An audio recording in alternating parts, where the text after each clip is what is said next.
Welcome to Vani வீட்டு சமையல். இன்றைக்கி பார்க்க போகிறது வந்து வெள்ளை காராமணியை வச்சு ஒரு கிரேவி எப்படின்னு பார்க்கலாம். இதை வந்து நான் நைட்டே ஊற போட்டேங்க. இப்போ காலையில் ஒரு 4 விசில் வர வச்சேன். சூப்பராக வெந்துருச்சு. அப்படியே ரொம்ப சாஃப்டாக இருக்குது பாருங்கள், வெந்துருச்சு. இதுக்கு வந்து ஒரு மசாலா அரைக்கணும். அது என்னென்னு பார்க்கலாமா?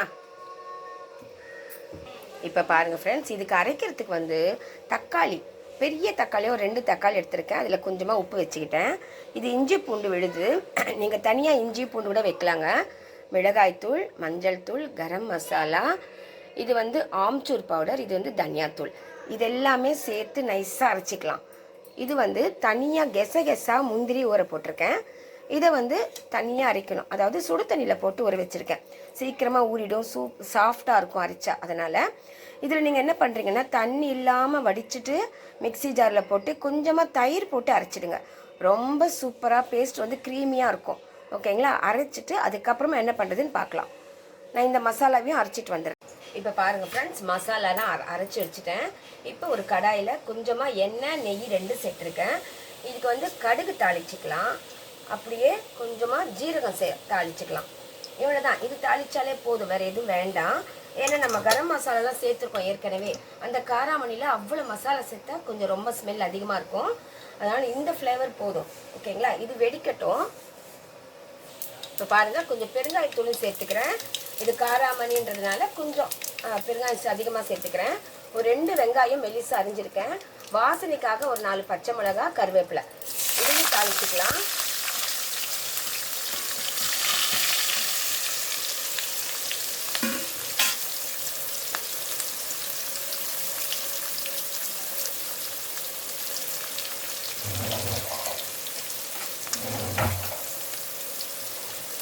இதை தாளிச்சுட்டு நல்லா வதக்கிக்கலாம்.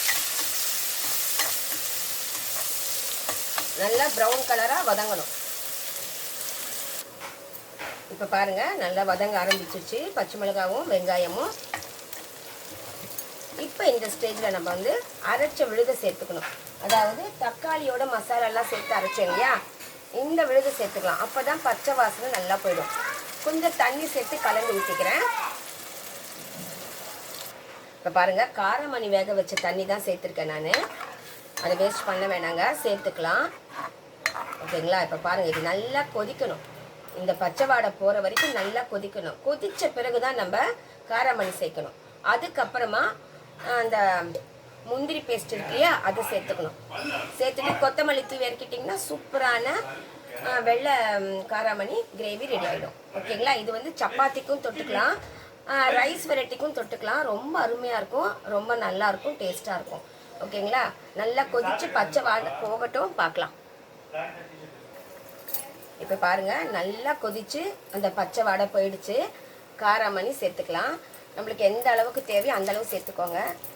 நான் சும்மா கொஞ்சமாக பசங்களுக்காக நிறுத்திட்டு இதை சேர்த்துக்கிறேன். அவ்வளோதான். இது நல்லா சேர்ந்து காராமணியோடு அந்த மசாலா கொதிச்சுருந்துன்னா காராமணியில் நல்லா காரசாரமாக நல்லாயிருக்கும். ஓகேங்களா? இது நல்லா கொதிக்கட்டும்.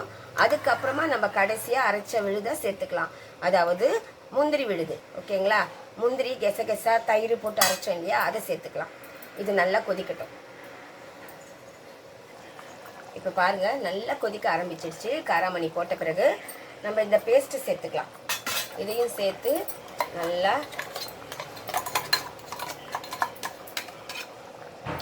இதுலேயும் கொஞ்சம் தண்ணி சேர்த்துக்கிறேன்.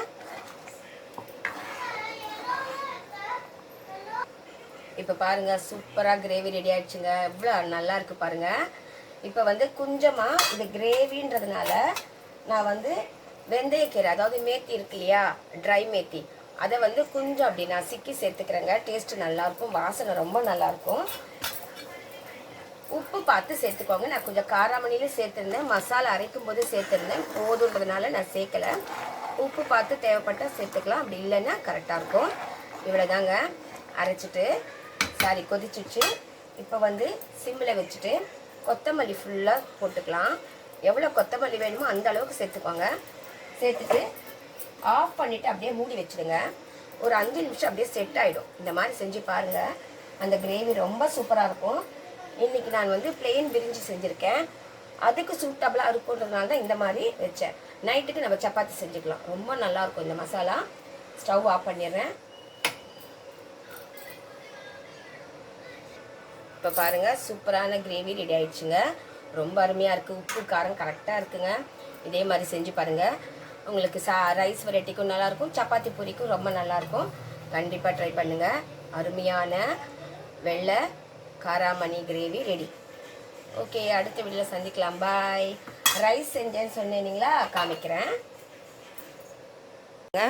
பிளெயின் பிரிஞ்சி செஞ்சுட்டேன். ரொம்ப நல்லாயிருக்கு. காய் இல்லாமல் வெறும் வெங்காயம் தக்காளி மட்டும் சேர்த்து செஞ்சுருக்கேன். ரொம்ப அருமையாக வந்திருக்கு. இதோட அந்த காராமணி கிரேவியும் ரொம்ப சூட்டபுளாக இருக்கும். ஓகேவா, செஞ்சு பாருங்கள், என்ஜாய் பண்ணுங்கள். பாய்.